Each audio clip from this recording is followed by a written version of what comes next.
Paul gets in, another wide open three. Pierre Cardin. Defers to Booker for the long range. Phoenix. Phoenix Suns, and you know we up next. Yeah, we working for that championship ring. We the Valley, it ain't nothing but a thing. Phoenix. Phoenix Suns, and you know we up next. Yeah, we working for that championship ring. We the Valley, it ain't nothing but a thing. Welcome, everybody, to the Aussie Suns Fans podcast. A very, very somber occasion as we wrap up what was another failed season for the Phoenix Suns. Tonight, what we're going to do, though, is try and have a bit of a laugh with all of this after we rant a little bit. All get together, try to comfort each other. I know Boyd's more than happy to comfort any man out there that needs some comfort. Boyd, welcome along. We're here. We're doing this again after a second round for the second year in a row, coming off a game, a closeout game at home where we just got fucking pummeled again. How are you feeling, mate? Oh, I feel fucked, man. I'm so fucking filthy. And I'm so fucking filthy at this team. I'm filthy at how high I got throughout the year. In every iteration that we threw out on the basketball court, I'm filthy. Just fucking, man, it's like, Gavin, I give my fucking life to this team. I plan my entire fucking world around, fucking the Phoenix Suns and this fucking franchise. And it's high up on my list. And I'm filthy. I'm filthy that it was only fucking a week ago. It wasn't even a week ago. Under a week ago, Gavin, that we were sitting here and we're fucking praising Devin Booker and how he's taken that next step. And whilst, look, and that all still may be true, Gavin, a lot of the things that I'm probably going to go back to thinking them very shortly, but right now I feel fucking betrayed as a fan. Like, man, it's just like, what the fuck, man? What the fuck is this team doing? There was a certain level of complacency that you could see on the court with this team, and it was just really depressing, mate. Really fucking depressing.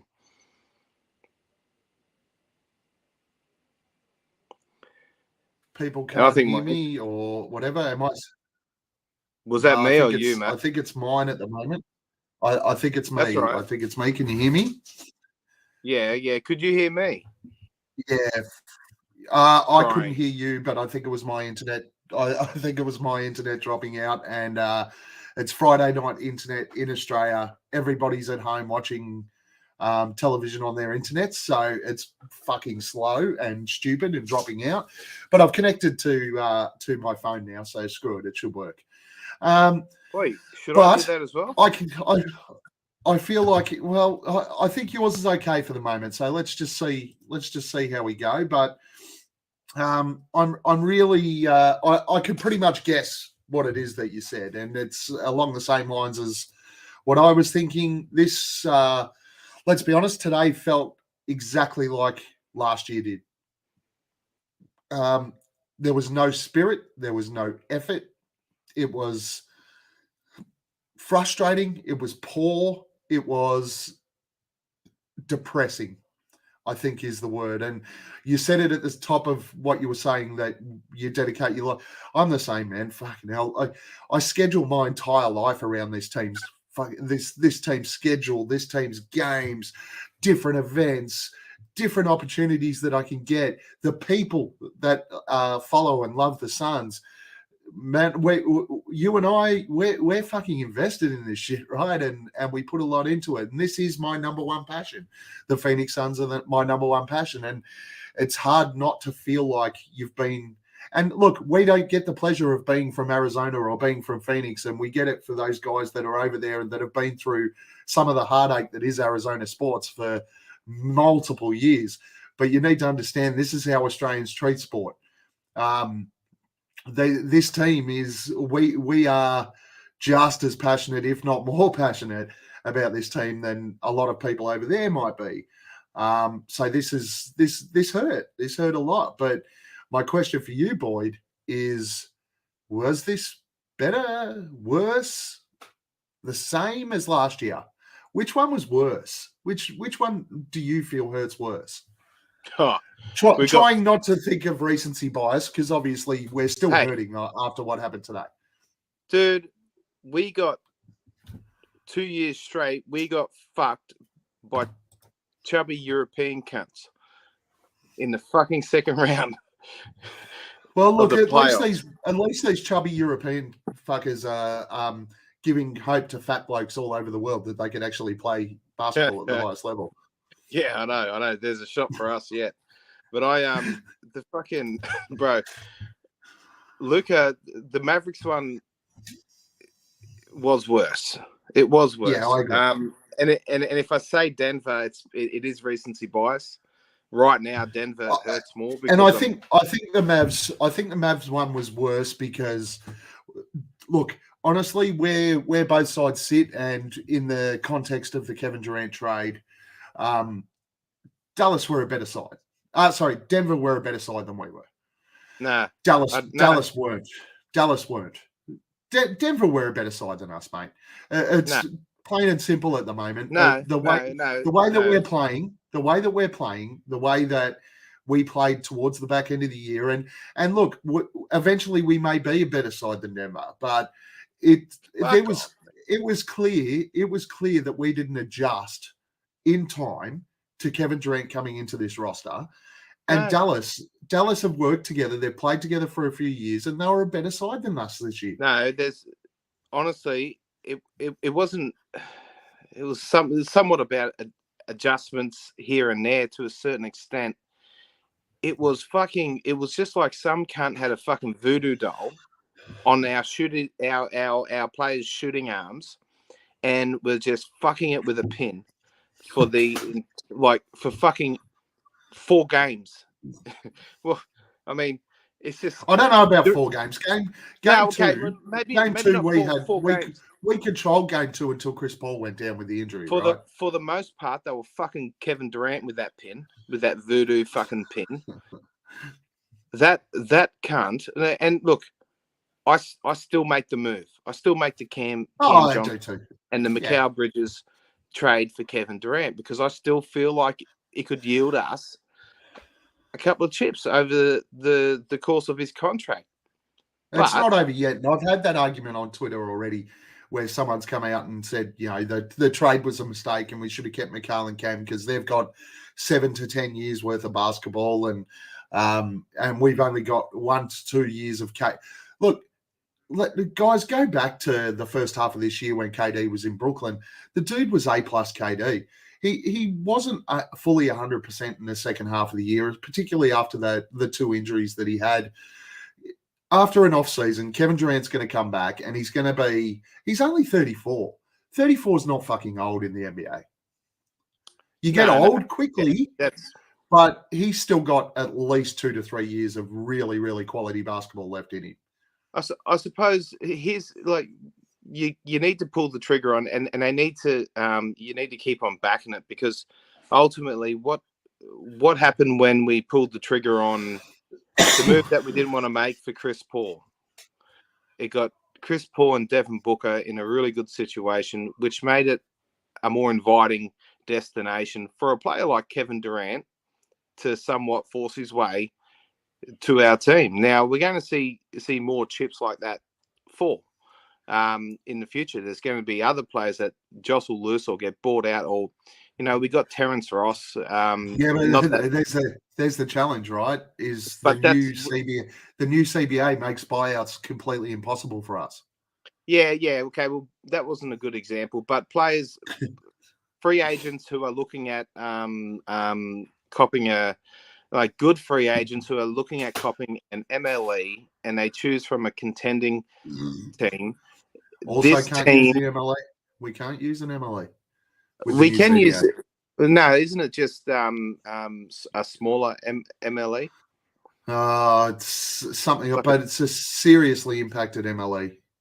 Yeah, look, look, there's still it's all going to come down to trades, right? It's going to come down to trades and how we balance out. And I mean, I know what you're like. You'll do your work on how the cap looks and everything like that over the off season, and you'll come in here and give us all the info that we all need to know. But I'm pretty sure that we're going to be severely impacted by buyout and MLE now. It's going to come down to trades. Yeah. Look, it's been hamstrung, but there is still some sort of provision in there for us to get something. It's not just everything as a bare minimum salary, veteran minimum. I'm pretty sure there's still a few little provisions there for us, and I don't know the exact numbers because it's. I haven't been paying attention to that shit, man, because I thought we're going to be fucking carrying that Larry O'Brien fucking thing. Anyway, yeah. So look, there are some provisions there for us to play with. I'll fucking as soon as I get my wits about me again, I'll look into it. I might go and have a look at fucking our mate David Nash's profile on my burner account and get all up to date on the cap. What do you reckon? Just check out the Bobby Marks thing, mate. You'll be right. Axo Stitch is asking, are we still a contending team? Well, this season, sure as shit, we're not. But if we maintain this roster, Boyd, are we a contending team? Maintain this roster. Are you talking about minor adjustments. Minor adjustments. Let's say that the core of DA, CP, Kevin Durant, Devin Booker back next season. The other pieces, obviously, that'd be a workaround. But is this a contending roster with that core? So I honestly thought, even if CP3 wasn't to play another game in the playoffs, and if we kept on getting the same production as we got today out of the likes of Jock, I thought that our star power, just up there with Devin Booker and Kevin Durant, if they're fucking, if they play the right way when it fucking counts, I thought that was enough for us to get a chip still.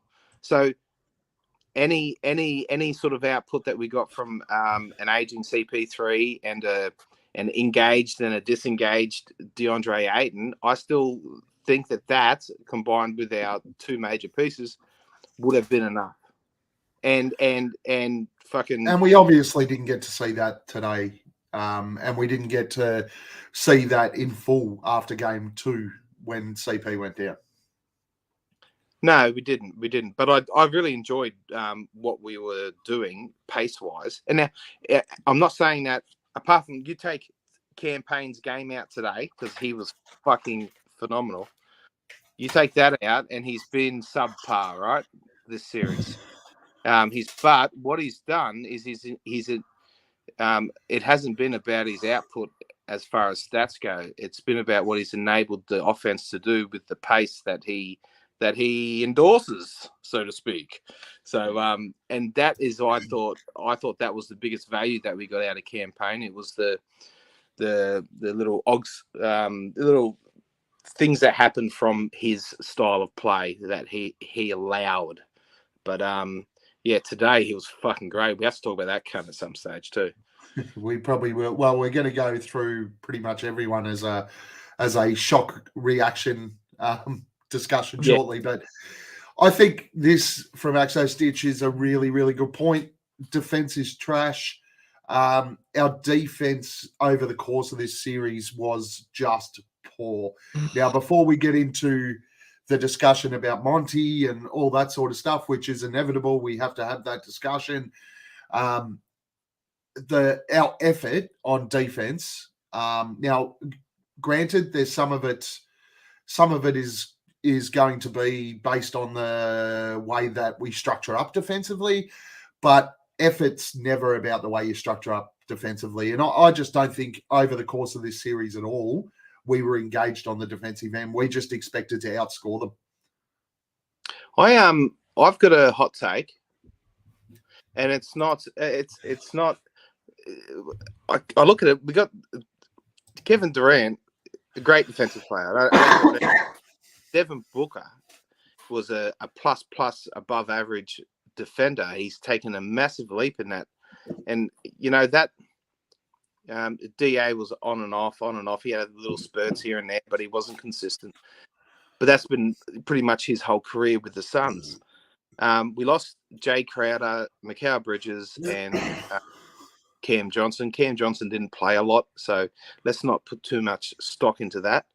And Jay Crowder didn't play at all, so we lost Bridges. But what I found is that some of our onboard defense looked as good as it has ever looked.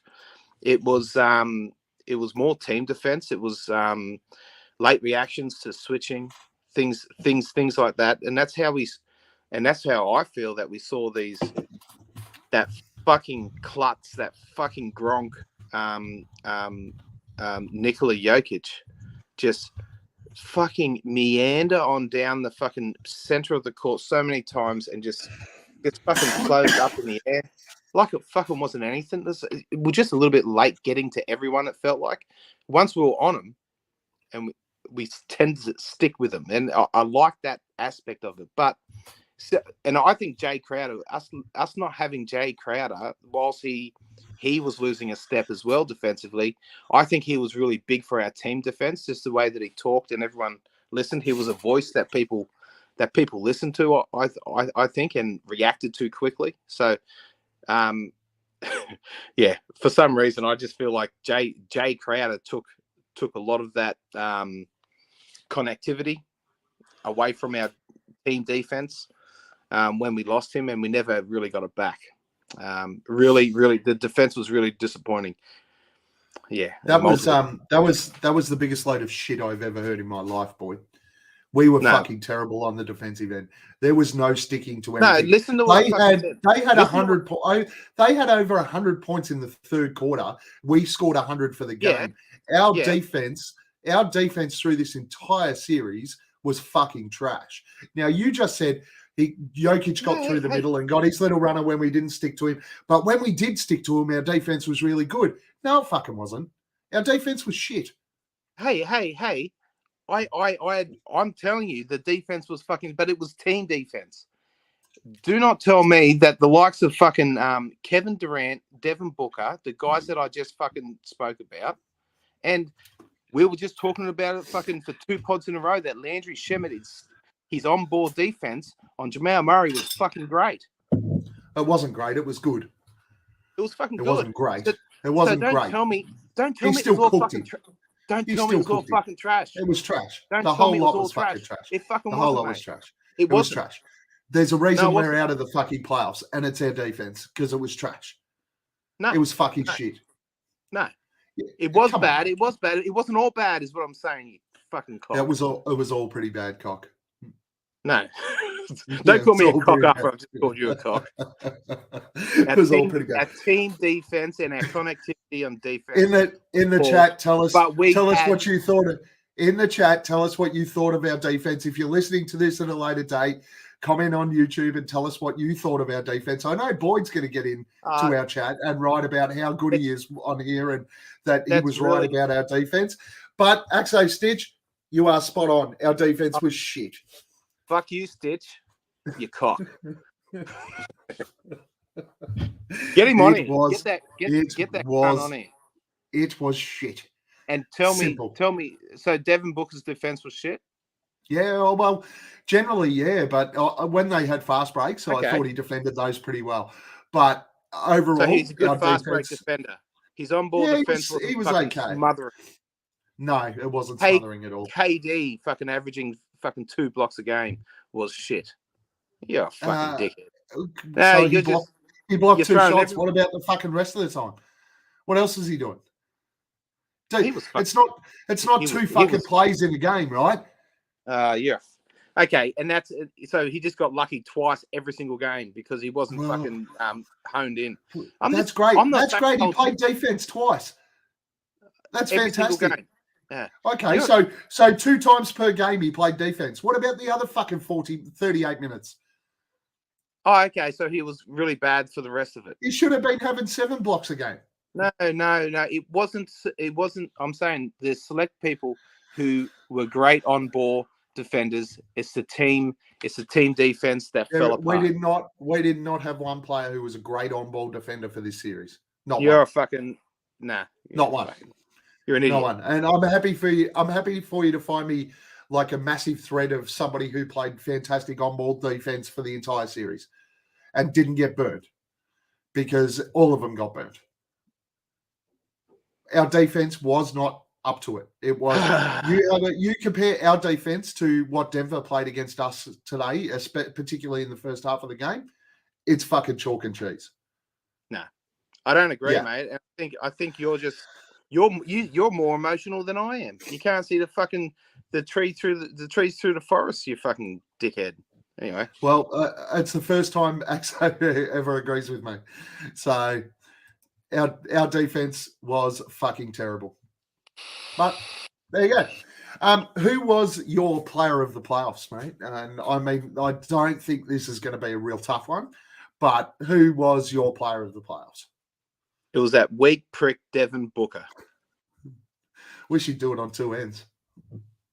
Oh, fuck off, man. I'm telling you, that cunt. There was one on board defense. He was putting in effort, a lot of fucking effort for a majority of the season, the fucking series. Book was a walking bucket, right? He was for the entire series, the entire playoffs. This guy was next level. He was putting up Michael Jordan numbers. Actually, he was going past Michael Jordan numbers for a majority of the series until we have to bring it up, until the last game, and his numbers in closeout games when the Phoenix Suns lose are really poor. Did we give up? Did we give up today? Oh, shit, yeah. Yeah. Shit, yeah, we did. I don't think Book even played in the last quarter, did he? No, I think he played a couple of minutes. Up until I think they took him out 7 ago or something. Yeah, okay. Yeah, we've been look, his playoff series though, despite what happened today, his playoff series was absolutely phenomenal. Effectively, I don't know how much impact it had on his overall numbers, but to average over 36 points a game throughout the entire playoffs. And let's remember, when you're in the playoffs, you're playing the best teams in the NBA on a nightly basis. And this dude was averaging over 36 points per game, shooting over 64% from the field, over 45%. No, it might have even been over 50% from three. Devin Booker was just absolutely unbelievable. And as disappointing as today was, we know we're going to come back next season. And once again, as Suns fans, we're going to be blessed to have Devin Booker as the main man on this team that we're going to get to watch play basketball next season. Yeah, they just need to fucking get their shit together, get a good off season in. KD needs to never go on a fucking run like that again. He had fucking he was patchy to start with. He was looking good, but not quite within the offense. Went to ISO ball way too much, which was well. And I was going to bring that up. During the playoffs. Like what we've come to know this team as a team that runs fantastic sets that opposition teams know are coming, but they can't stop. Did we play too much ISO ball? I think we did.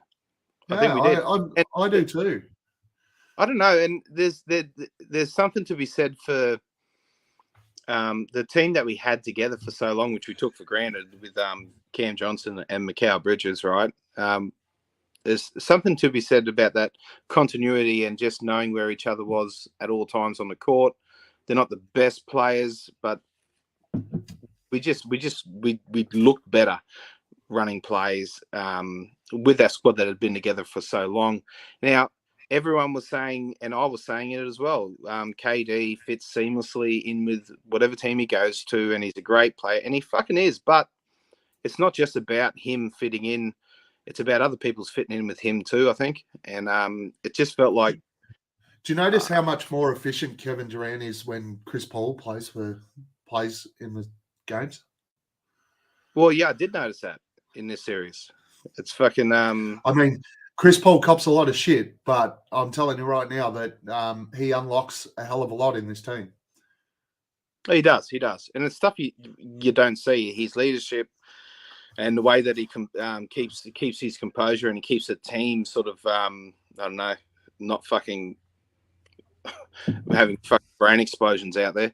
Yeah, it doesn't get talked about enough, and it's something that we did miss, which is why I don't necessarily look. He's a good culture guy, and he does a lot of things that don't come up on the stat sheet. You know, the old Tyson Chandler fucking talk. He does a lot of shit that doesn't come up on the box score.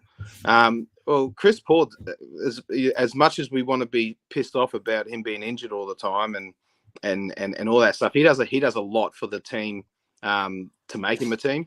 Yeah. So look, he's inspirational, and I think just fucking him off would be a real culture hit for the team, especially for what he's done for Book since he's been with the squad. Like he's I feel like Book has just gotten sharper and sharper and has continued to take the leaps that he has.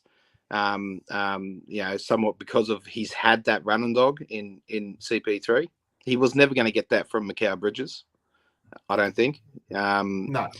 But yeah, that real old, you know, future Hall of Famer guy. He's been everywhere. He's done so much in his career. I think Book needs that. Well, he's gotten a lot from having that greatness around him. So just fucking him off, just because he's injury prone, I think it should be looked at. I think it's old. And here we go here. Like, again, Axo Stitch, thanks for joining us, man, and throwing comments in, because it gives us these, anyone who's in there, make sure you throw as many comments up as you can, because it gives us trigger points for us to have discussion points. But I love CP3, needs to go, plays way too slow. So the challenge here is that we just spoke about the fact that, and look, in the couple of games that we played really well against Denver, we pushed the tempo of the ball. I do agree with that. And against Denver, in those couple of games, it worked quite well. But reality is that CP played off the ball much of the year. But when we need to go back and run and structure up those plays and make sure that we can score buckets when opposition teams are getting 17, 20-0 runs like Denver did on us today, that's when we need CP3, because he orchestrates that shit.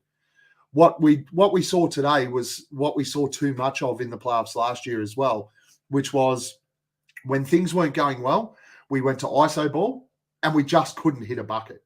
We took poor shots. We didn't run plays. Yeah, we didn't run plays. We went to ISO ball. We went to Book. Book had try and ISO one-on-one and then try to take it to the rim and have contested jumpers 1-on-2. Earlier in the playoffs, he was hitting a lot of those shots, which just shows how good that dude is. But today, when it wasn't going, it just meant momentum. And when you're playing a side like Denver, who you just don't get 20-0 runs against, they just don't give that up. Because as soon as an opposition side gets a run on, Jokic just screams for the play to run through him, and there always ends up a score. And I tweeted something in the first quarter where I sort of said, look, we can't let this lead balloon out. And it was at about 7 points at that stage when I wrote it.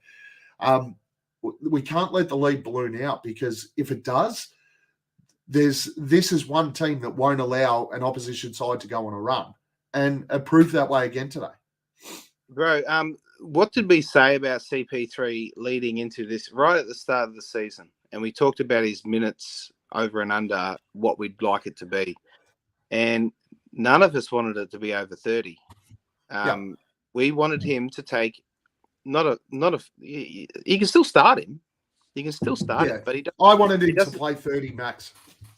30 max, and he played well and truly over that for the games that he played. And you know, and that if for the most saying that part, it didn't help because Campaign spent a lot of the year injured too. So we really didn't have a backup point guard. But even leading up to that, he was not. That's not how it was happening. Not that I'm saying that the Phoenix Suns franchise should be listening. But that's what I mean. podcast. Before the trade, before the KD trade, Campaign missed a lot of that chunk of basketball. Shit, Book missed a chunk of basketball there. But when he was out, so CP had to play. But when he was in, it was still, that's the way that we were running it. He was still getting the minutes that he wanted, and there needs to be 35. He wasn't up around that 40 like Book and KD though. No, he wasn't. But that's way too much. I wanted him. I would like to have seen him 26, 27, like per night, just when needed, break glass when needed. So he's good for he doesn't get fucking injured in the fucking playoffs. That's what we're talking about at the start. So Stitch, did we suffer by not playing pick and rolls? Seems we stopped that offense when KD came in. That's absolutely what we're saying here. Both Boyd and I agree on this, where I think we went to far too much ISO ball after KD came in. And it might have been the fact that we were trying to integrate KD into the lineup that we did that. But it just felt like, shit, the amount of elbow plays and stuff like that we've ran for the last 3 years that we've all gotten so used to, where we effectively could run those plays and our guys could get whatever shot they wanted. That all disappeared.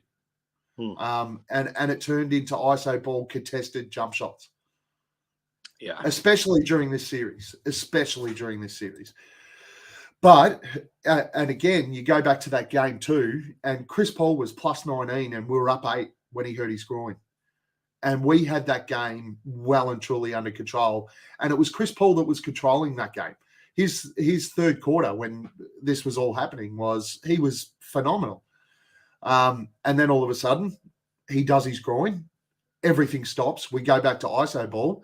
And it just got ugly. And I think that every game from then really was tough to watch. That was game 2, wasn't it? Yeah, game 2. That's right. Game 2, because we actually went on to win the next 2, Gav. So at home, but with the pushing the ball offense, which let's be honest, Denver adjusted to beautifully. Yeah. By the time they got back to Denver. Took them 2 games, but they adjusted. Yeah. And that's the thing. But the thing with CP when he's in there, and the thing with running those plays, is that when we are struggling to score and CP takes control of that time, we have the ability just to run those plays and get the shots we want and score freely, like Denver did to us today. We needed, and we haven't seen that. We needed that third fiddle. Yeah, nothing today was easy. Nothing. Everything today was hard. And it was because we went to ISO ball and effectively shot jump shots over doubles, in my opinion. But yeah, that's my feeling. All right, let's go snap reaction here, Boyd. Snap reaction. Snap. In the chat, feel free to jump onto snap reaction as we go through these guys.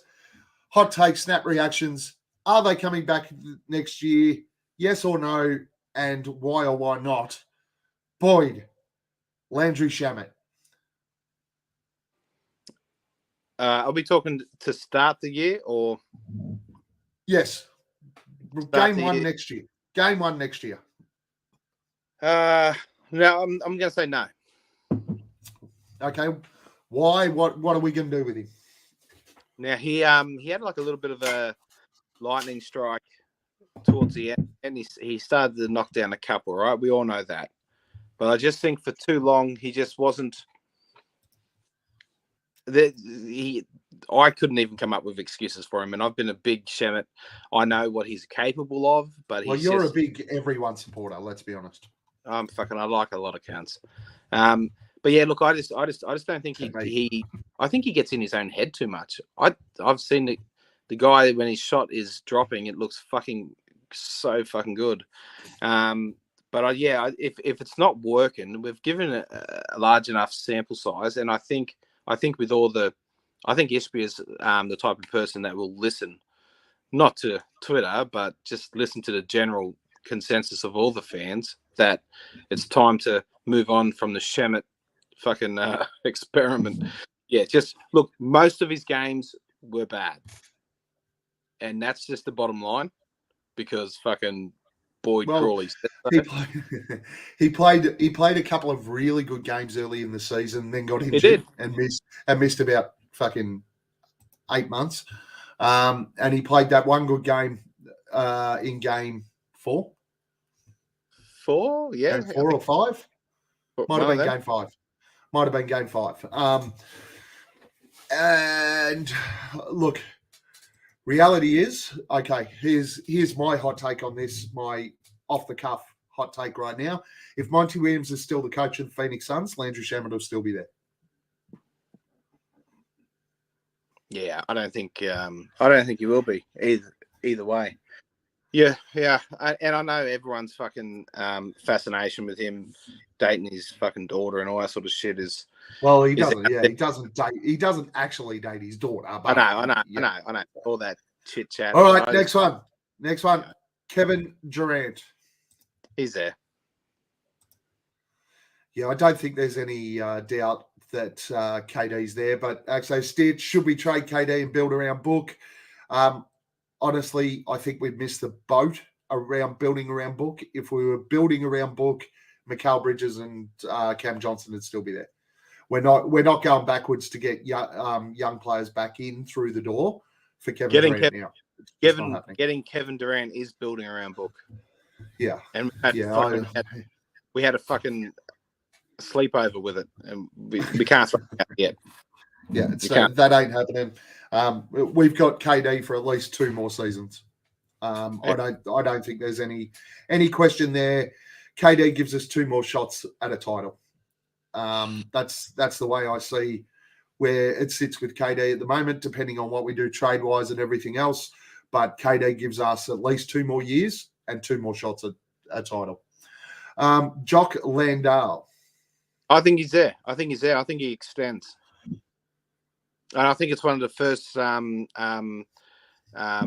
acts of business or the first fucking point of calls or however you fucking say it. I think he's one of the first pennies to drop, and I'm not saying he's a starter material, but I think from his actions on and off the court, I think he's carved out a really nice shining with both the franchise and the fan base. I think he's going to be there for a minimum, and I think he'll play the same role. He'll be the backup sometimes, and he'll be the third string sometimes. But yeah, I don't think he will be a starter, but I think he'll come back on a minimum. His Jock's advantage is that KD loves him. He obviously, if I really do think they're going to lean on a lot of advice that KD and Devin Booker give them over this offseason on what they want to do moving forward. And that's where Jock has an advantage. I don't think in any way, shape or form he'll be one of the first pieces to fall, mainly because minimum contracts are generally what you do at the end of your list build.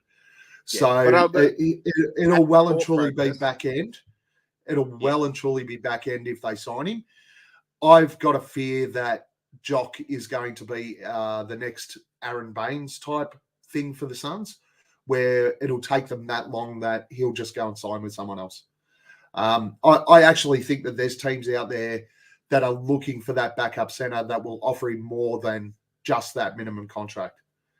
He's proven already now that he's worth more than the minimum contract, and I don't think the Suns are willing to pay him any more than that. Well, hopefully we saw that with Baines and the Raptors, though, right? The Raps came out and offered him much more than the Suns would have been willing to offer him. And even look at the Dallas Mavericks with JaVale McGee. They came out and offered him a hell of a lot more than what the Suns would have been willing to pay. If it's anything over the minimum, I don't think the Suns are signing him. That's always going to be a risk, but every other team is hamstrung by exactly the same things that we are with the new Not cap every shit. team. Not every team. There's actually 5. There's 5 teams now. Every contender, pretty much.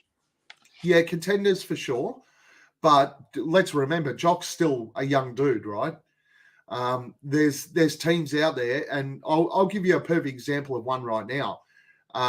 There's teams out there like the Houston Rockets that just want to bring in some guys that bust their ass. Possibility. Now, the Houston Rockets have got a shit ton of cap space and could easily turn around to Jock and go, we'll give you $6 million a year. Now, yeah.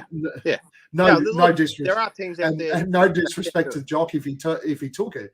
Like, he's getting 1.8 with the Suns, or not even 1.8 with the Suns. Like, take the money and run, Jock. Like, you set up your rest of your life with $6 million. Yeah, it's not chump change. But yeah, look, I think from our organisation, I think that whether we do it on the back end or the front end of the negotiation period, I think that he's one of the first guys that they're like coining. Yeah, we're gonna bring you back, and they're gonna tell him. Hopefully, he doesn't go out sniffing. And yeah, fingers crossed. Well, we know he will, because you know what these agents are like, mate. It's their job to go out and sniff the money. So. True. And look, that's my only concern, is that those minimum contracts all happen at the back end. Once the core roster is put together, that's when they go and sign the minimums. So that's my fear there. Devin Booker. Yeah, move along. He's going to be there. You think? I've seen some shit on Twitter today.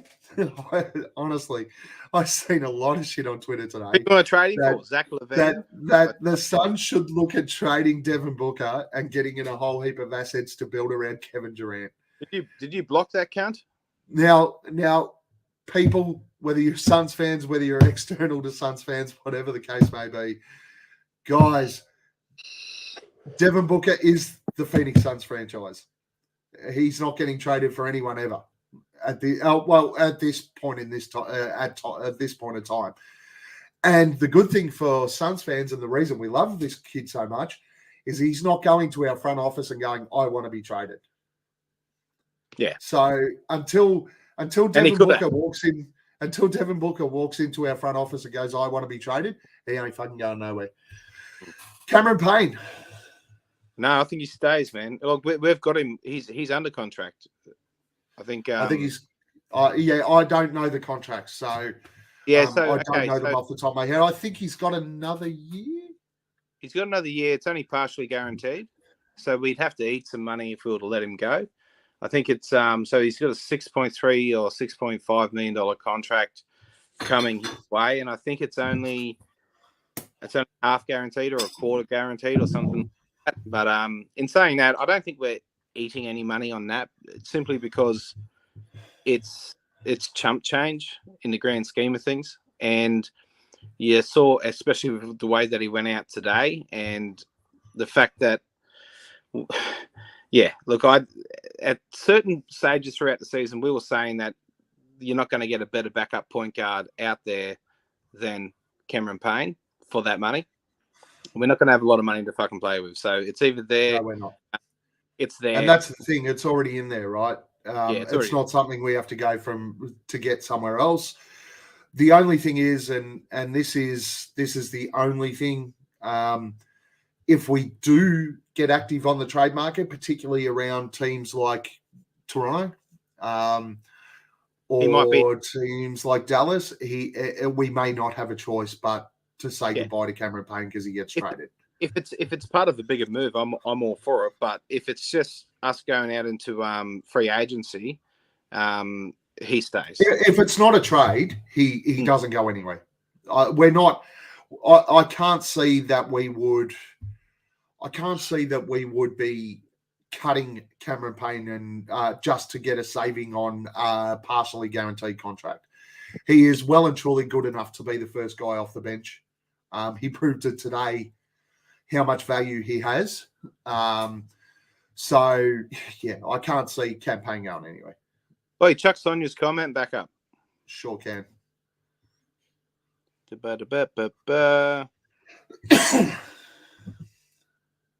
Sonia, if anyone says anything, just punch him in the face. And because you're at work, just say the Aussies told me to do it, and you get away with it. HR can't touch you if you tell them the Aussies told you to do it. I was trying to read it. I couldn't. Anyway.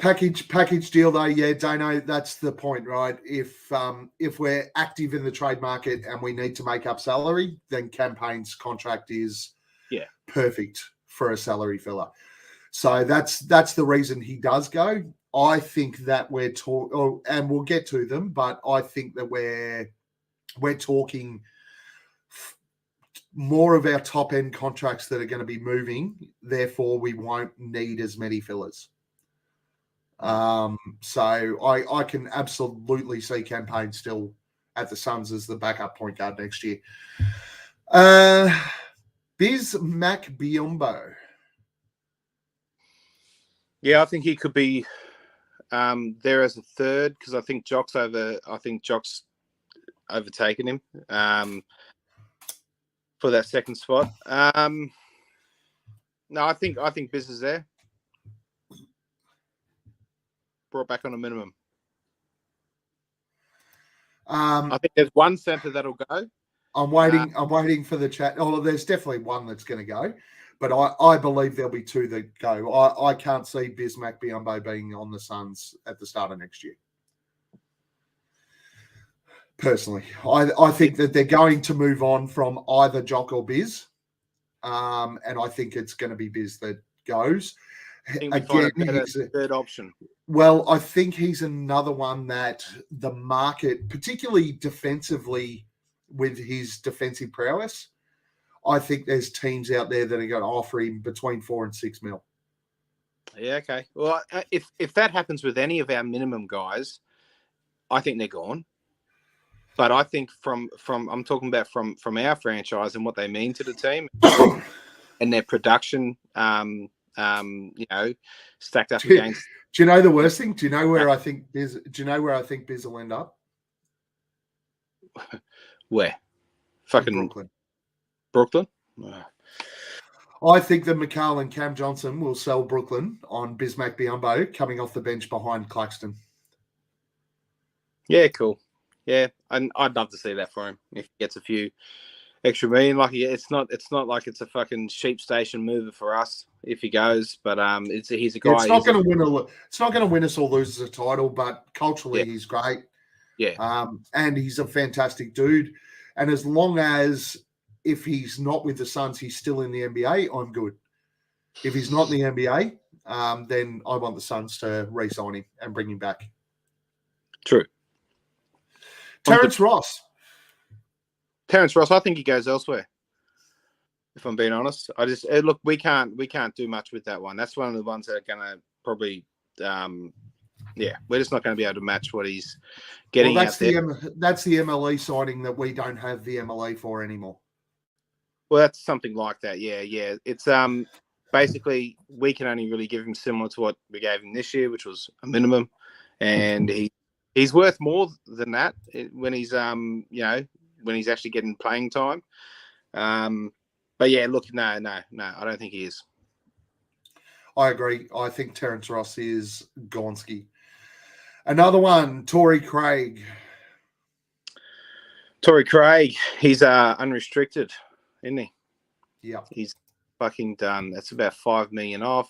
So what we can do is we can offer him the same type of contract that he's got now. Do we do it though? That's a 50-50 one for me. I'm personally, I'm waving goodbye to Torrey. I love what he's given us over the last 3 years, Torrey. If you're watching, I love what you've given us. We love the videos of your son in the crowd. Phoenix loves you, but for the fit for this roster moving forward, I just don't see how we need to surround Kevin Durant and Devin Booker with shooters from the outside that can hit shots. Yes, because that's why I'd be giving that money. I'd be giving that money to Terrence Ross before I gave it to Torrey Craig. Yeah, and look, and you can't shift money like that. No, you can't. But I think our maximum is like what's the maximum we can up Terrence Ross's contract by 40%? Yeah, it's like it's like 20% or something like that, or did it change to 30? Can we up it by 30? It might be 30, I don't know. Yeah. Yeah. I think the vet min contracts have gone up. They but, have. Yeah. Yeah, he'll likely get a little bit more. And this is spot on, right? TC's a tough one.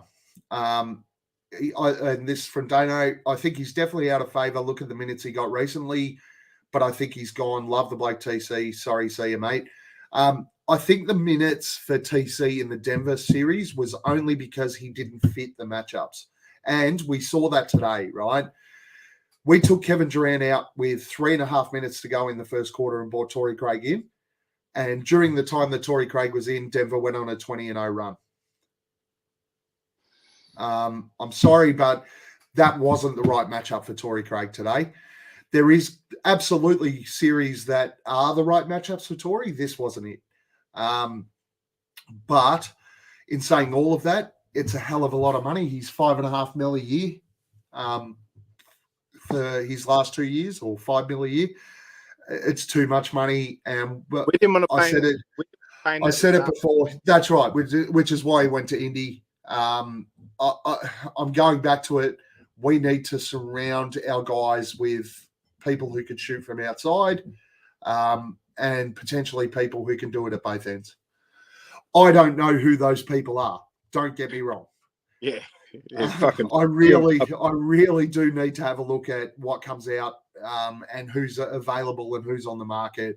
But as of right now, Torrey Craig, I think, is just not the right fit for what we want to do moving forward. Sorry, Torrey.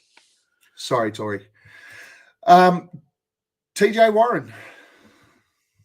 TJ Warren, again, he's similar to. Is he contracted? No. He was a 1 year minimum guy at Brooklyn. He's expiring. Yeah, he was pretty much a throw in, just I think to make it work. So yeah, he's expiring, and I think he gets more out there. I think he's shown what he can do, and it's more than a minimum.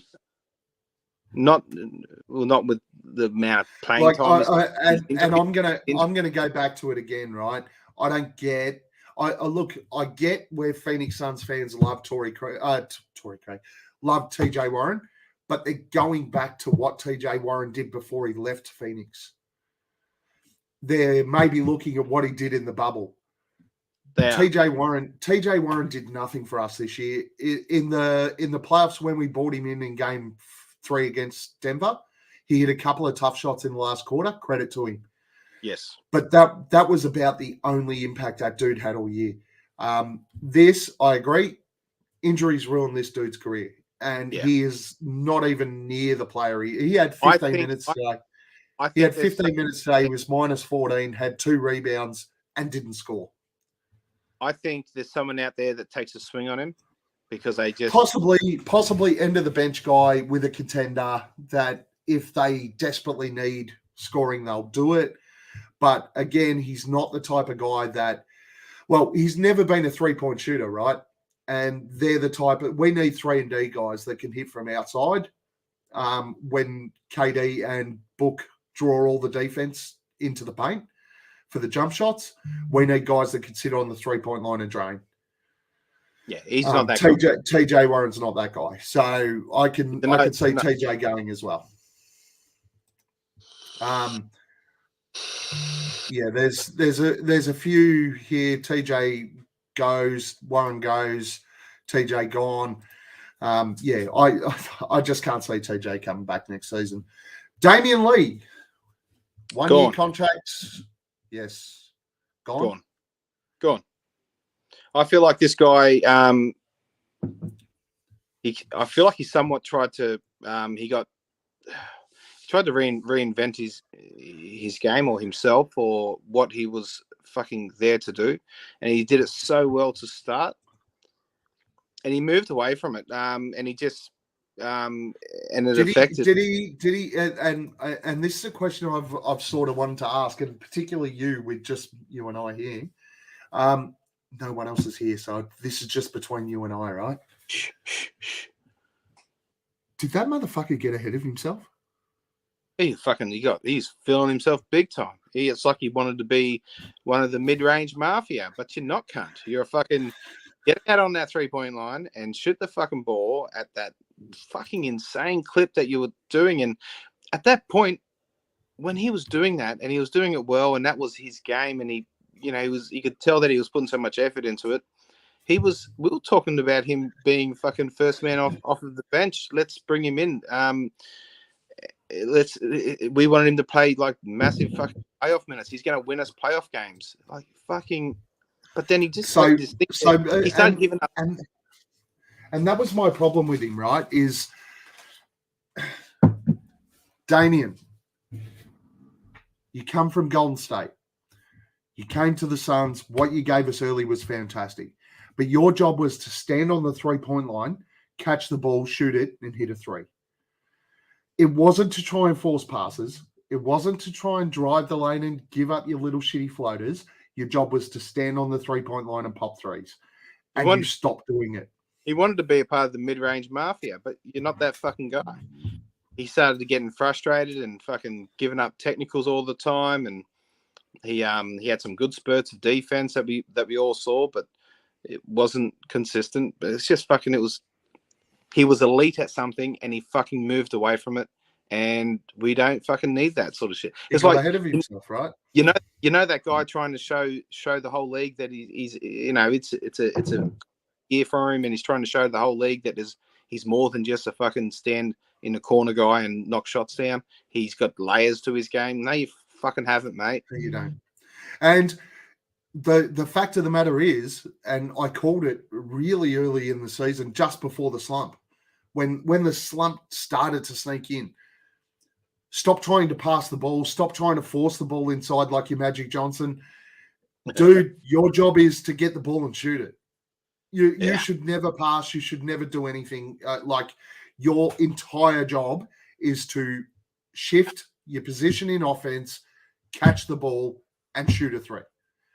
And then on the defensive end, be a pest, get in people's faces. I love what he did there on the defensive end. Not the world's greatest defender, but he was an annoying motherfucker.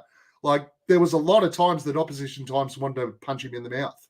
Apparently, they're all fucking horrible defenders on the Phoenix Suns. So, they are horrible defenders. We saw that in this series. Ish Wainwright. Well, he's contracted. Yes, he is. He signed a 2-year, all right? Yes. So, Dano, what's your thoughts on Ish Wainwright? I was surprised he got stuff all time in the playoffs. To my knowledge, he isn't injured. No, he wasn't injured, Dano. He was very similar, I think, to Torrey Craig in this series, where the series just did not suit Ish Wainwright at all. Lateral movement, lateral speed, all of those sorts of things that Denver have, particularly when you've got a bloke like fucking Jokic who gets the ball in the high post and can pass like within half a meter. He just would have been picked apart.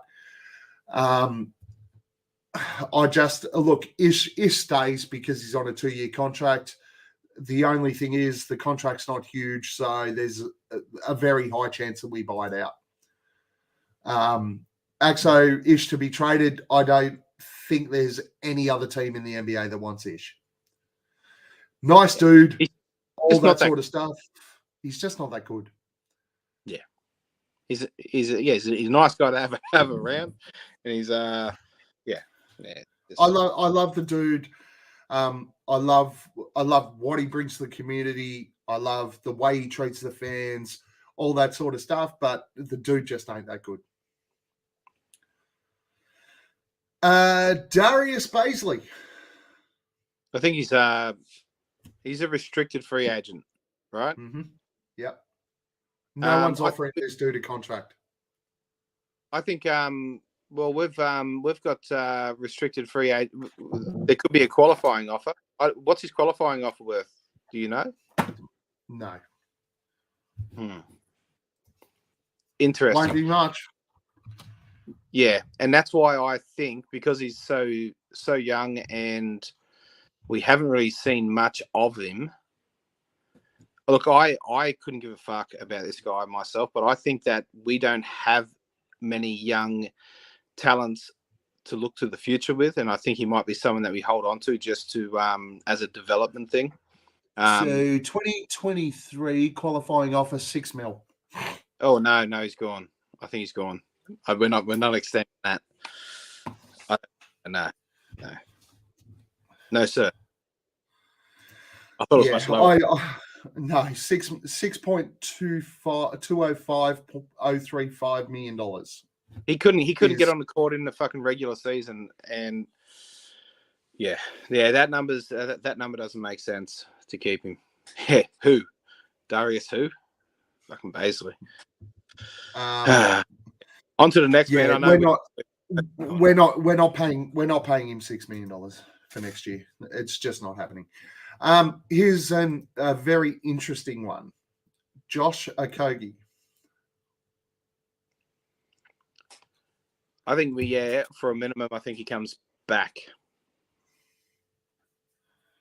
I'd be happy to have another go at him, even though he didn't really fucking light our worlds on fire during the playoffs. In the playoffs, yeah, which is the look in our favor,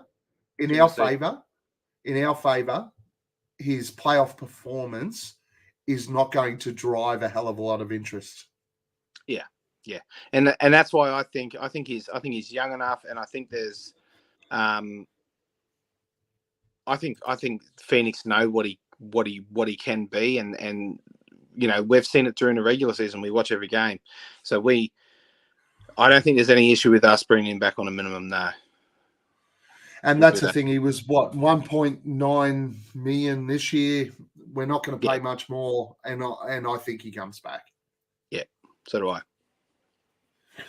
Especially considering the fact that you and I have cut most of the roster so far. Yep, we have, and we need to be able to bring some players in. Gavin, we're not here to fuck spiders, mate. If you're not fucking, we are not here to fuck spiders. That's right. Now the two interesting ones, which is where the real conversation is going to happen. Chris Paul, I think he's here. 100%. And all this fucking shit, I think is, we have to fucking, if we want to fucking buy him out, we've got to eat half the contract. We can't fucking just buy him out and think that we're going to be so much better off, because we'll have 15 million of dead money sitting there that we can't fucking do. We can't trade, we can't do anything so it's not going to happen via buyout. So he's got 30,800,000 with 15.8 guaranteed. Yeah, so he'd eat 15 million. Eat 15 million in an unless NBA. unless we traded him.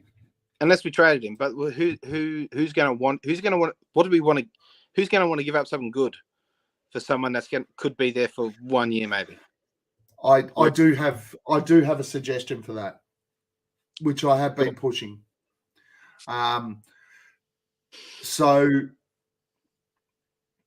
I think that Chris Paul will still be on the Suns come first game next year. I kind of personally do hope that Chris Paul's still on the Suns next year. The dude's luck's got to fucking change eventually. And I still think he is more than capable of being this team's starting point guard next season. But if we are going to trade him, if that's what we're looking at doing, there's one team that desperately needs some veteran leadership in the NBA and is looking to trade their center. Is it the Hornets? No. It is the Memphis Grizzlies. The Memphis Grizzlies, more than any other team in the NBA, need someone with the same level head to go in and smack some of these dudes up around the fucking side of the ears and show them how to focus on basketball and show them how to focus on winning basketball. Chris Paul would be ideal in Memphis. Could you imagine? We all saw Chris Paul next to Shai Gilgeous-Alexander. We all saw Chris Paul next to Devin Booker. Chris Paul next to Ja Morant, and we know that they're going to fuck Dylan Brooks off. Chris Paul next to Ja Morant would be a really, really nice fit. And we also know, after it's been announced on Twitter multiple times, that the Grizzlies want to trade Steven Adams in order to have Brandon Clark start. Now, the one type of center that the Phoenix Suns actually need right now is a guy who doesn't need 20 and 10. He just needs 10 and 20. A guy that takes it personally when opposition sides get offensive rebounds. A guy who is just a fucking animal. Could you imagine the beauty of a trade of Chris Paul to the Memphis Grizzlies and Steven Adams coming to the Suns in conjunction with the trade I'll talk about with the next guy? Yeah, and I think you alluded to that Steven Adams move a little bit in our chat, and I liked it. He is 100%. He's a 100% fucking effort guy all the time, and he takes pride in his work, in doing the dirty work, which is it's something that we haven't really had in a while. Not since probably Aaron Baines, but Steven Adams can do everything better than he's next level, right? Aaron Baines, but except shoot threes. Yeah. I mean, let's be honest. Aaron Baines hit like 8 threes in the game, so the goat. Don't know. CP3 is gone. I think we're going to trade him. The Bulls won't want to keep Pat Bev. Bev is gone. Bulls get CP3 and we work out a package deal to the Bulls. The only way we will trade with the Bulls is if we get Vucevic. And I hate to – I know a lot of people have spoken about Vuce in the past for a potential trade with DeAndre Ayton. Let me make something really, really clear here for those that don't sit there like me and watch League Pass all the time. Vucevic is a European DeAndre Ayton. If you think you are frustrated with DA, you are going to be fucking hella frustrated with what Vucevic brings. Yeah, Vucevic is fucked. He's a on the Axo Stitch. I love this. I brought it up in the chat earlier today as well. I asked the question on Twitter: can we convert CP3's contract as it stands right now and make him head coach? I would do that in a fucking second, because let me tell you right now that this dude would not take shit as a head coach, and I think he will be one of the great next head coaches in the NBA when he retires from playing. Hoorah! Nobody understands the game of basketball at a level that Chris Paul does, except for maybe LeBron James. Could we get who I don't think will ever coach? Is there? Look, how about we get really creative and can we do a player coach? Didn't fucking Bill Russell do that shit? Back in I'd the be day, okay with that. Bill or Wilt? Only problem is if CP was a player coach, and you know it just as much as I do, he'd play 40 minutes a game. Fucking oath he would. He'd never take himself off. But maybe we could do it. Maybe we could, because there's no cap on coaching staff. Maybe we can say we're paying him $29 million to be the coach, and we've got him on 1 million to play. Veteran minimum to 40 play. minutes. 1.8. Yeah. 48 minutes. Fuck.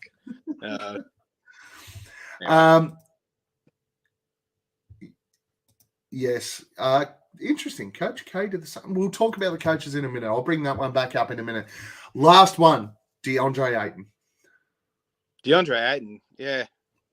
Were his ribs bruised? I actually do think they were. If you go back and watch the video, he got hit real hard. That knee to the chest was actually pretty fair dinkum. Yeah, it was a pretty tough hit. Yeah, I think he still could have played. I saw him play after that. When you talking about when he bowed over and fucking yeah. Well, look, there was nothing broken. He didn't play. Let's be honest, he didn't play much after that. We finished the game off with Jock. Got a bruised rib, you weak cunt. Fucking yeah. What if you find out he had internal bleeding? Well, he fucking didn't. He would have got checked out, wouldn't he? Yeah, he would have got checked out, but we all know the Phoenix Suns. We all know the Phoenix Suns don't really tell anyone who's injured because I don't give a fuck what anyone says. Devin Booker was injured as fuck today. I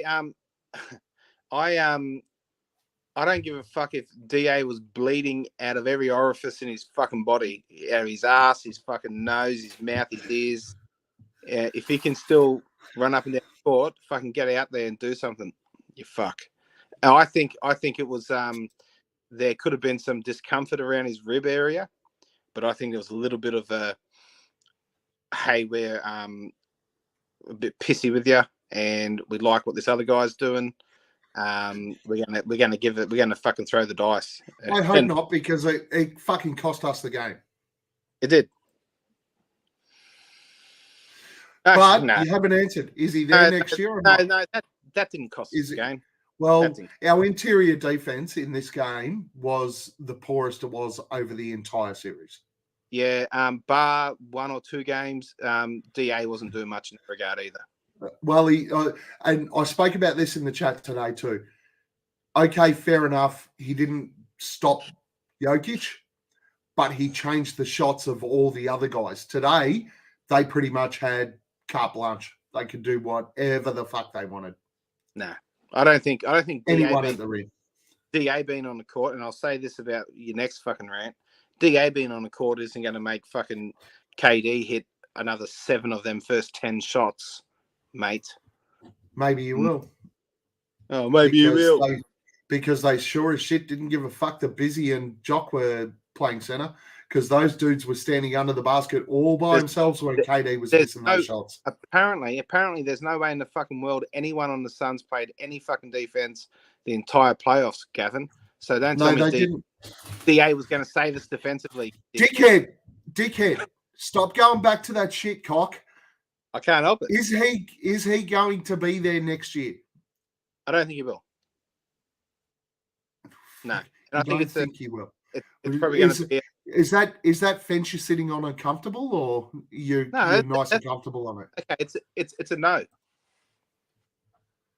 I don't think he's there. I don't think he's there either. I honestly, actually, hold on. That's not true. I think the Suns are going to make a decision.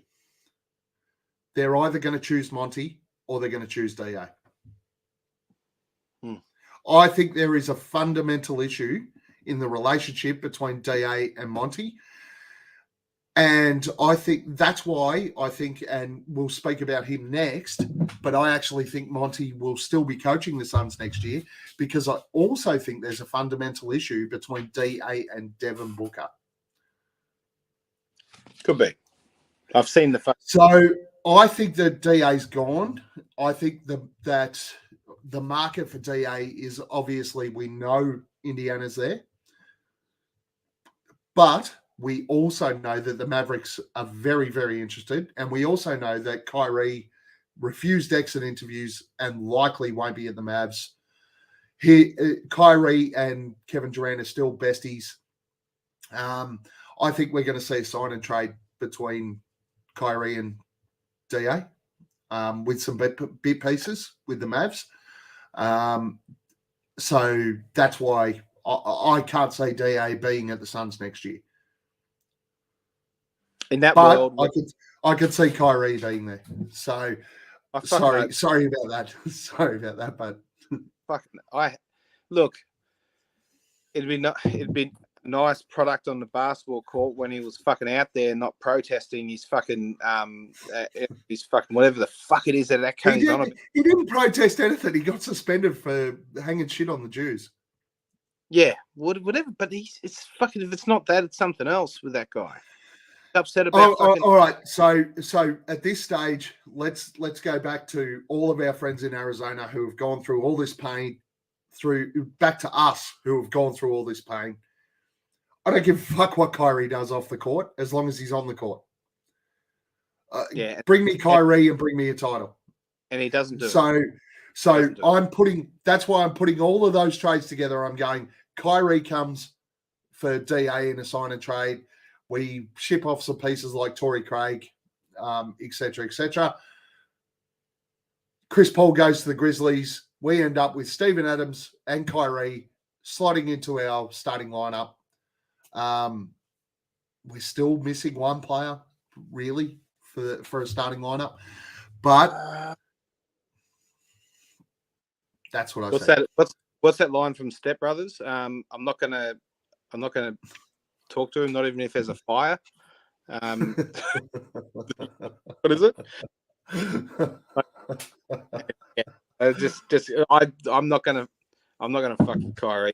If he does well, he does well with us, and I'll go for the team. But I'll always hate that cunt, even in the Suns uniform. I think. Fuck, you're making me think things that I want. I don't want Kyrie, but I can see it fucking happening because of all the reasons you said. They're not going to want him to walk for nothing, and the sign and trade is going to have to be somewhere that he wants to go, and he's going to want to fucking go. He wants to go to Phoenix. He wanted to go to Phoenix when they were trading him before. The Mavericks want DA. It's as much as we hate it. It's like a win-win.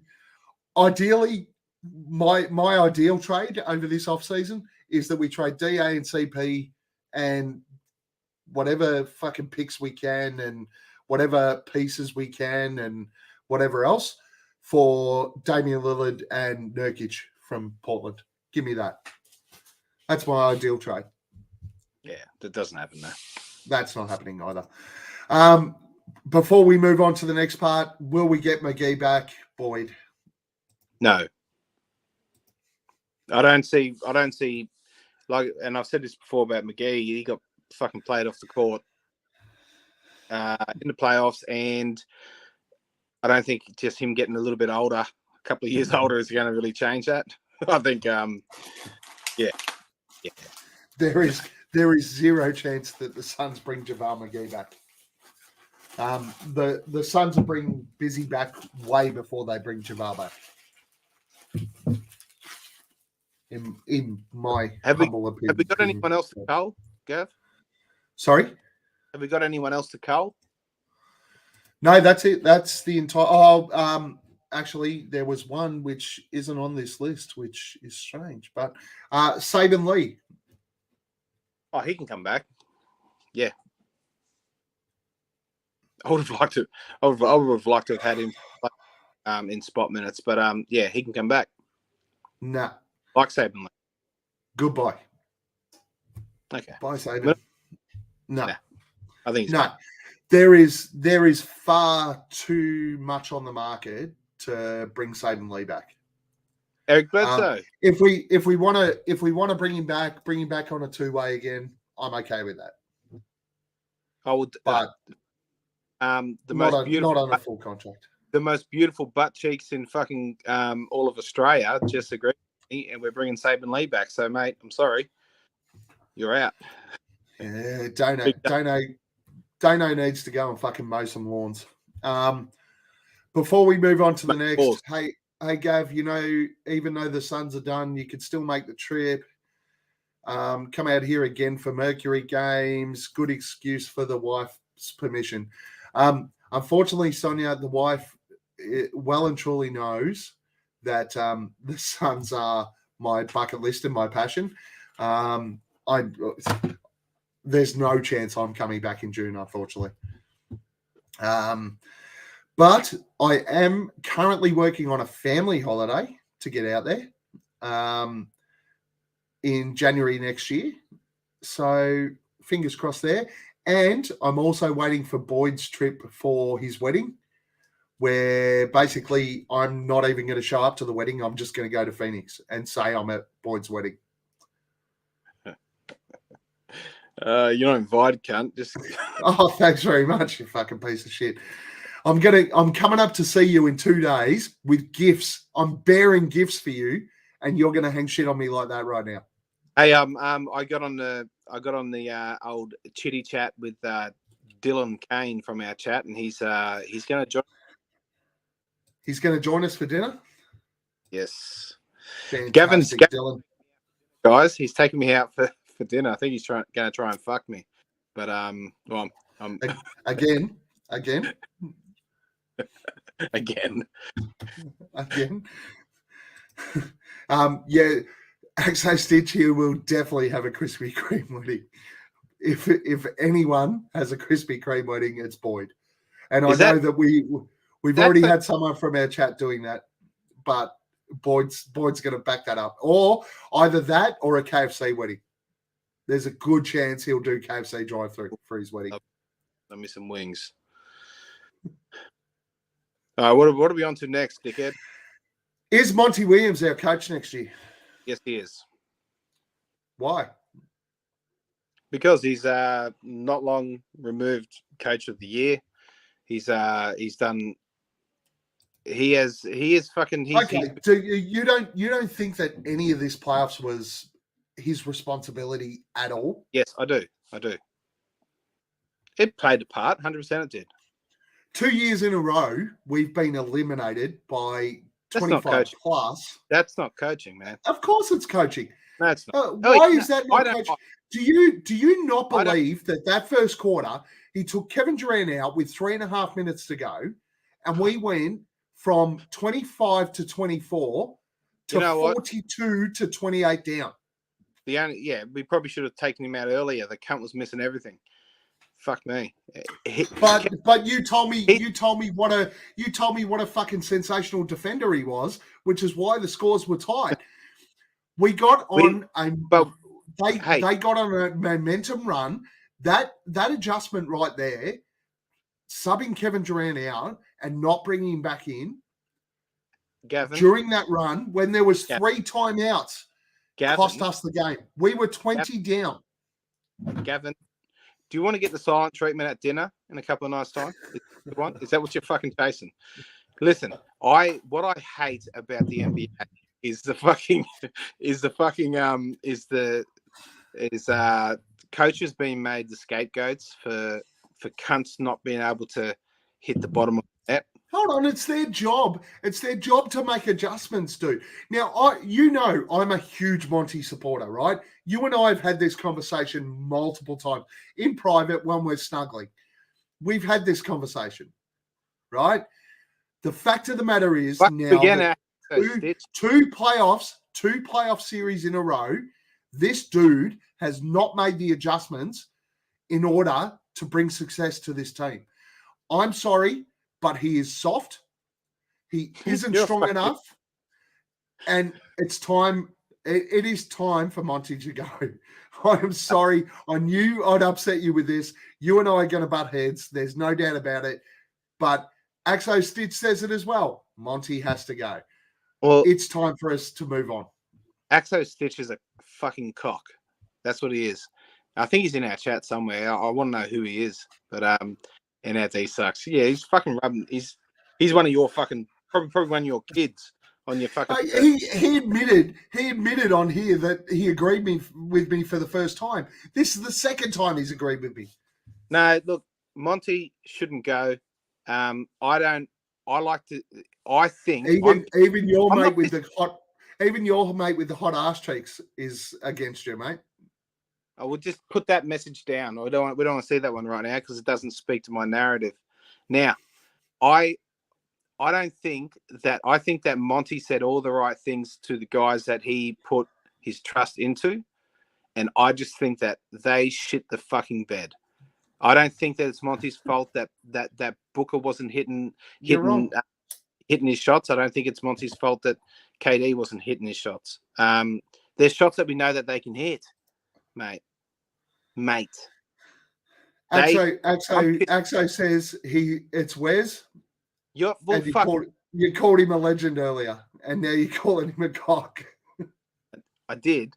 And Dano says if we keep Monty, he'll give us all a free subscription to his OnlyFans page.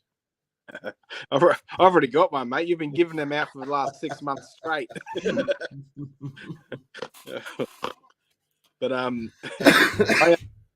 Wesley, that's really disappointing knowing that that's you. It's a stupid fucking name, by the way, cockhead, and it's a ridiculous handle. You got to do something about that. But yeah, look, I don't think Monty should go. I blame the players more than I blame the coach, and it's something I've always done.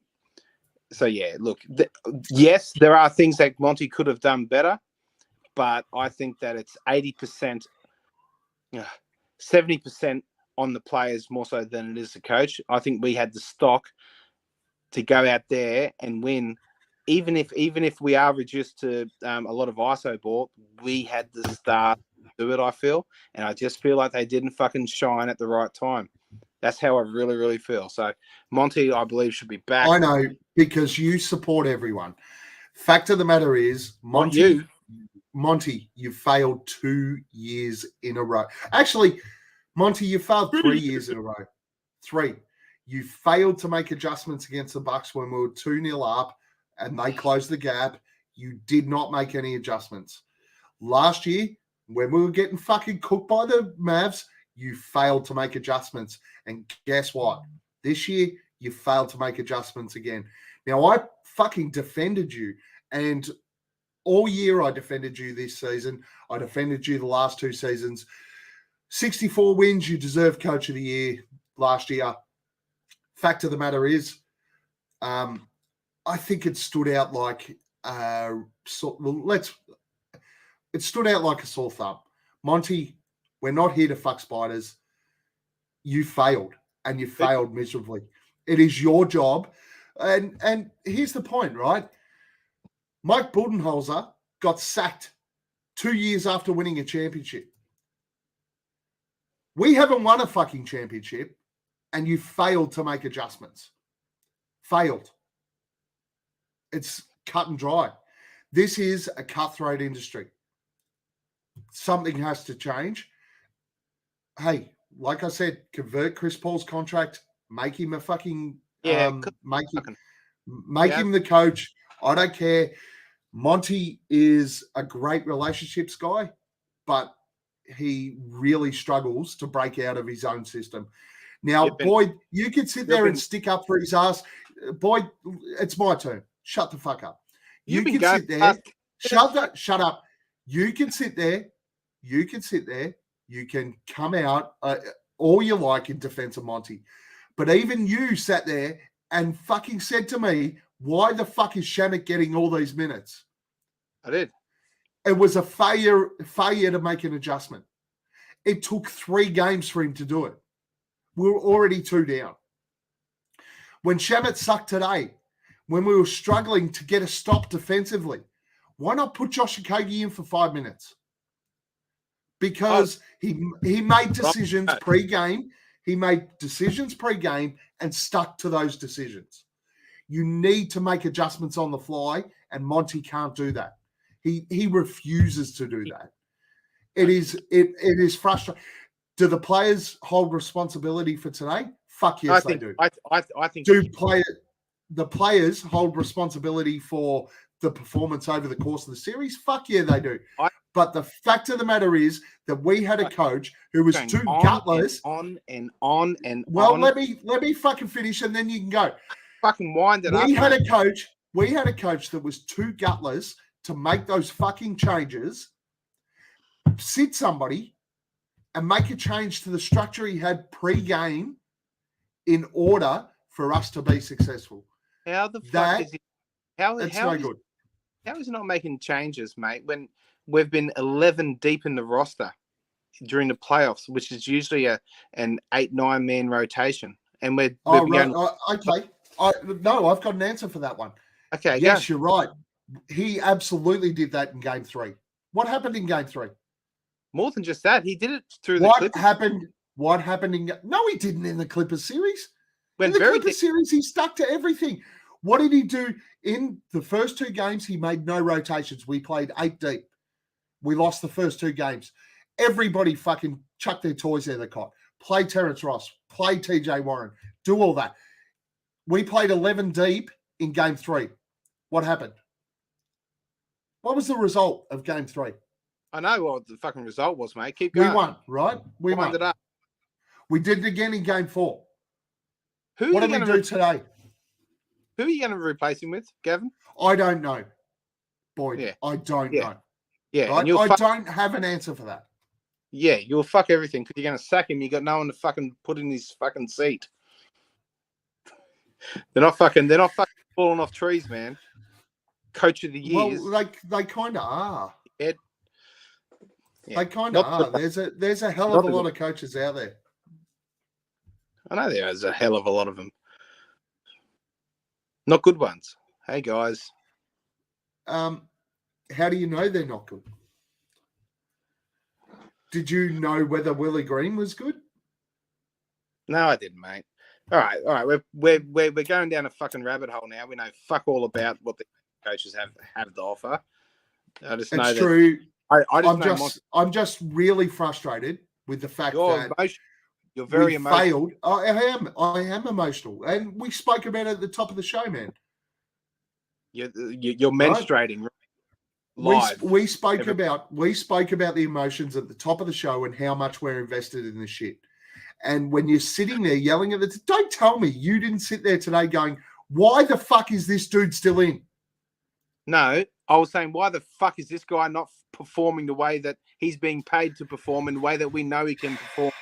Guys, I'm pissed off of the guys who are playing 46 minutes per game, making $50 fucking million a year to fucking go out and win playoff games who aren't winning fucking playoff games.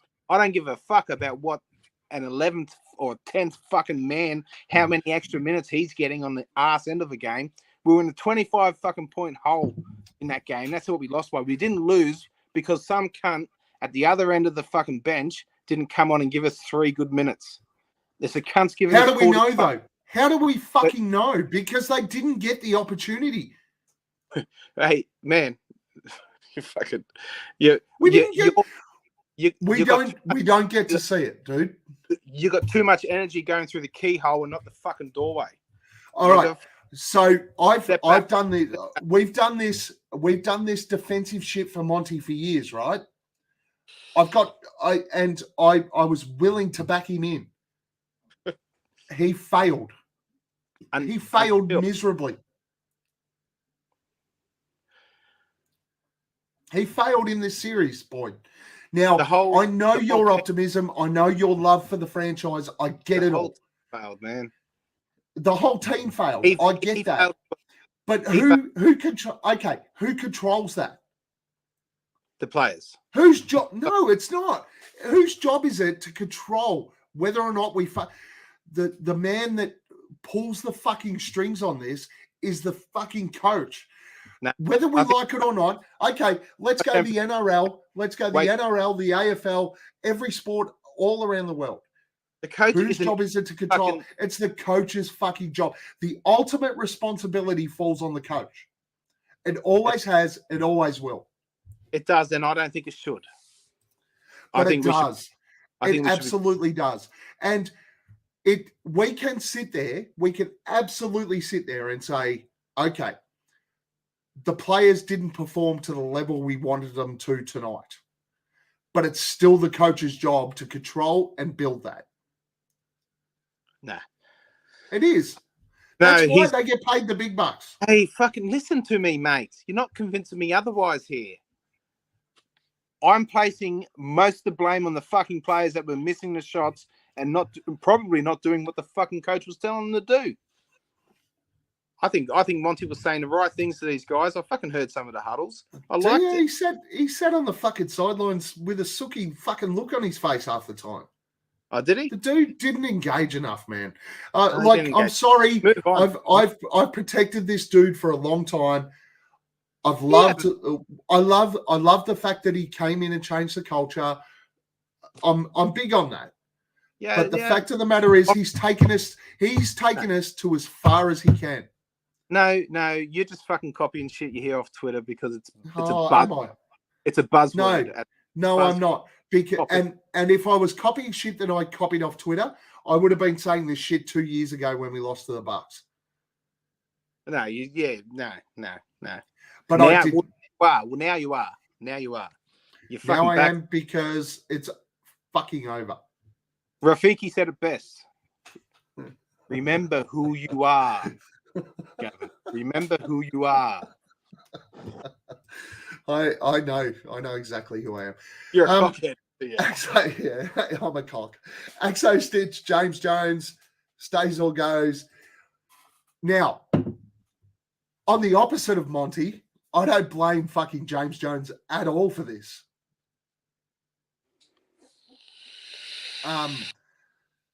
This roster, like, everybody jumped up and down over the offseason. We need to make a change. We need to bring in Kevin Durant. We need to do this. We must have Kevin Durant.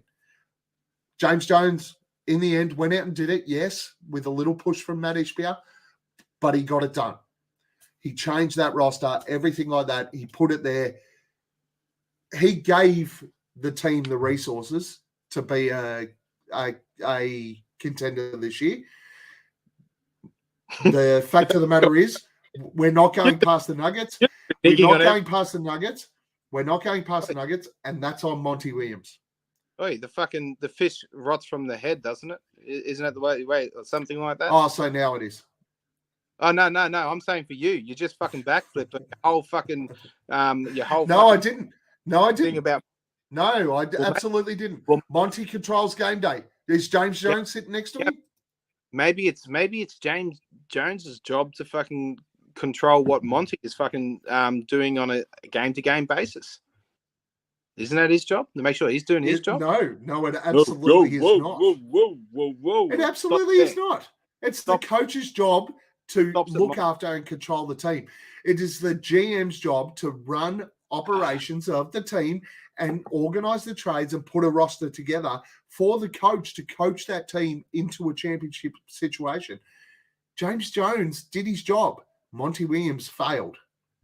No, well, okay. So the rules change as soon as you get above Monty. That's what you're saying. Why? Is James Jones coaching the team on a day-to-day basis? I don't want to keep on fucking sitting here talking to you about this shit because you're like a fucking stubborn old lady and you just need to fucking stop. I've got a fucking I've got a beautiful missus I need to get back to, bro. Come on, let's go. Are you getting in trouble? No, I'm not getting in trouble. I don't get in fucking trouble, man. I'm the man of this house. You wear the pants? My missus heard me say that too, brother.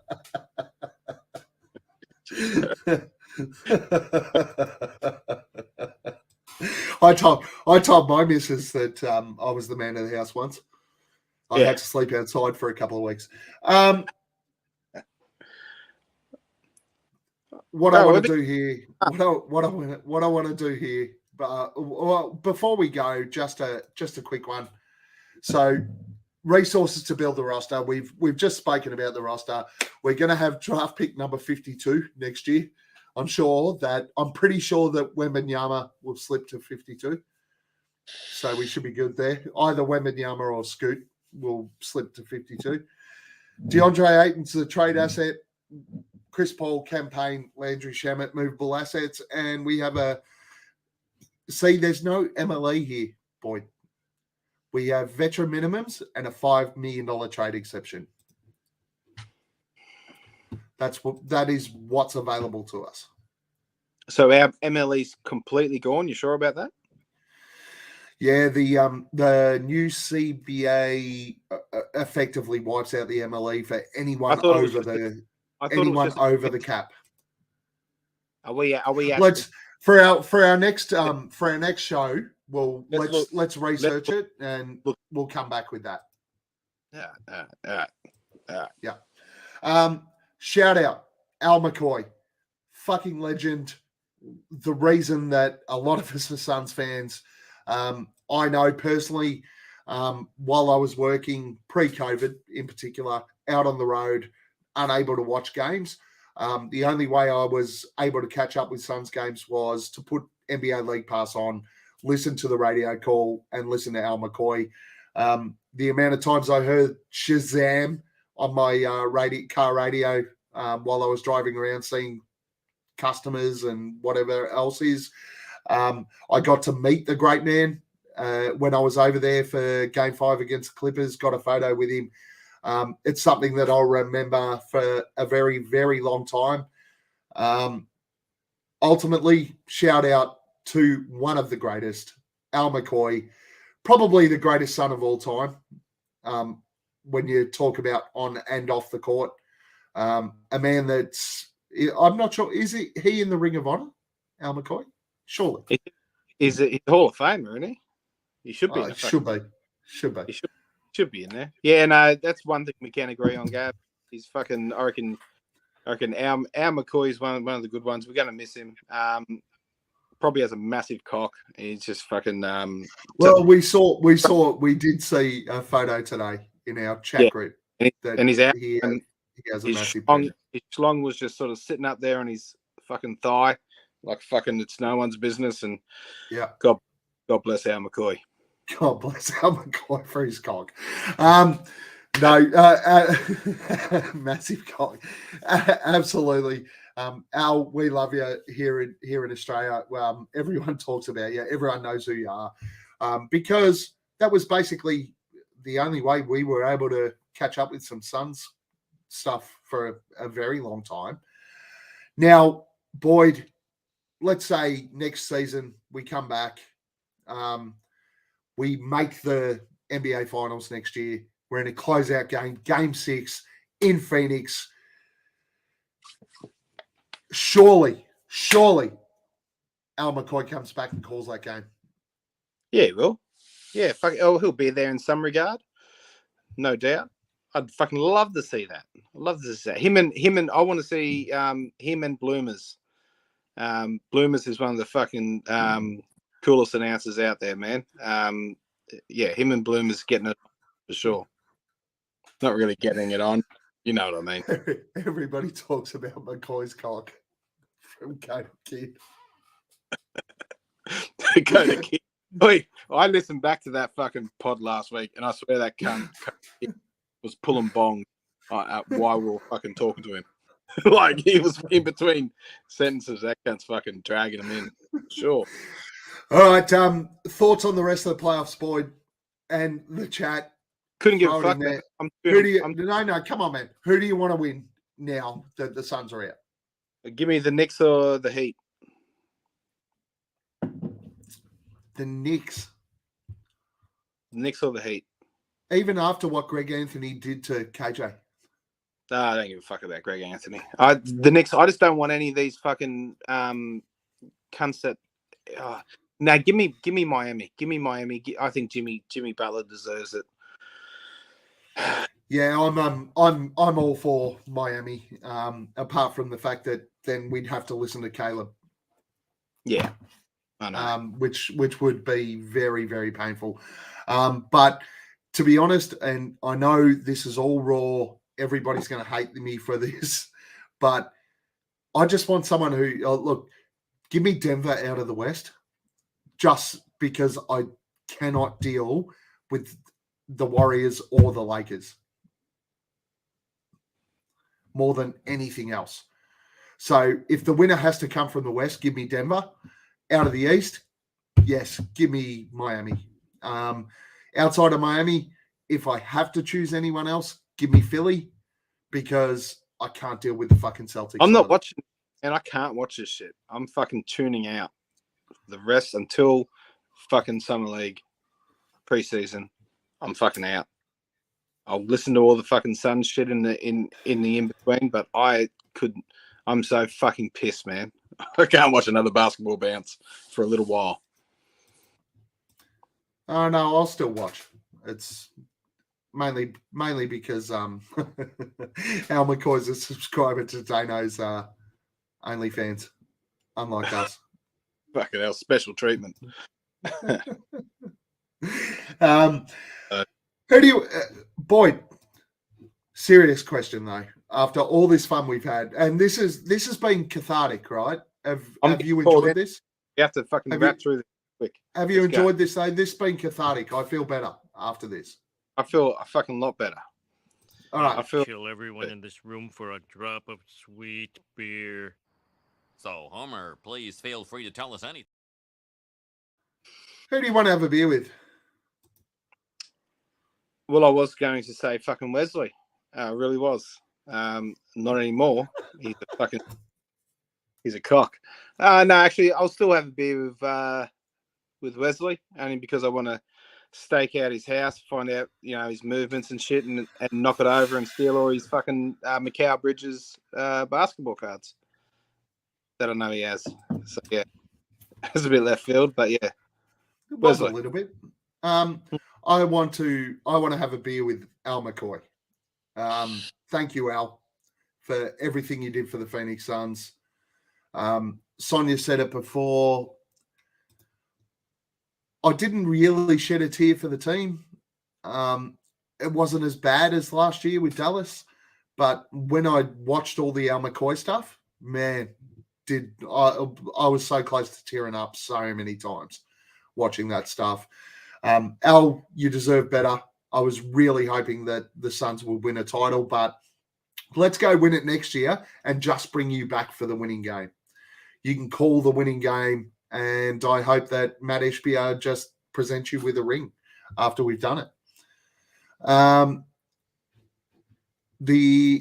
Let's have a beer with Midge as well. Jumped on our last show after we wrapped up. We're going to get him on. Yeah, we were going to get him on. Should have jumped on now. The important question, Boyd. Time for the flog of the week, and trust me, they are ugly, very unattractive. Google their face when you're done here. Who's your flog of the week? Well, it's our star players, Booker and KD. I'm going to put it mostly on KD for his overall performance this series. Not Monty. Not Monty. I know that you're probably going to fucking check it on Monty, but I think KD needed to be better throughout this whole series. It shouldn't have went to fucking 6. We should have swept this team. Our high octane offense should have fucking blitzed this team. It should have fucking killed them, and it didn't. And I blame it on the shots not fallen that he can make and has been making for years. So I'm fucking blaming our star player. Fair enough. I know you think I'm going to go Monty, but I'm not. I'm going to go with our Like him now? I do like Monty. Don't get me wrong, but he should be fired. I'm going to go. I'm going to go with our high-profile Suns Twitter people who are fucking morons, and the amount of shit they spew, and they have spewed over the course of this fucking final series, is just infuriated me. Who? End of the day, we love this team, right? And I still can't cop the absolute barrage that everybody cops from these sort of guys. Now, Cody Kids mentioned one of them. I won't mention him by name right here, and I won't read this, but Coda's mentioned one of them. Another one is a guy who somehow has been able to give away tickets and get a bit of a name for himself. But honestly, some of the shit you fucking write just drives me insane. Guys, fucking wake up to yourselves. Support the team if you're fair income. I'm just going to stop there before I upset anyone.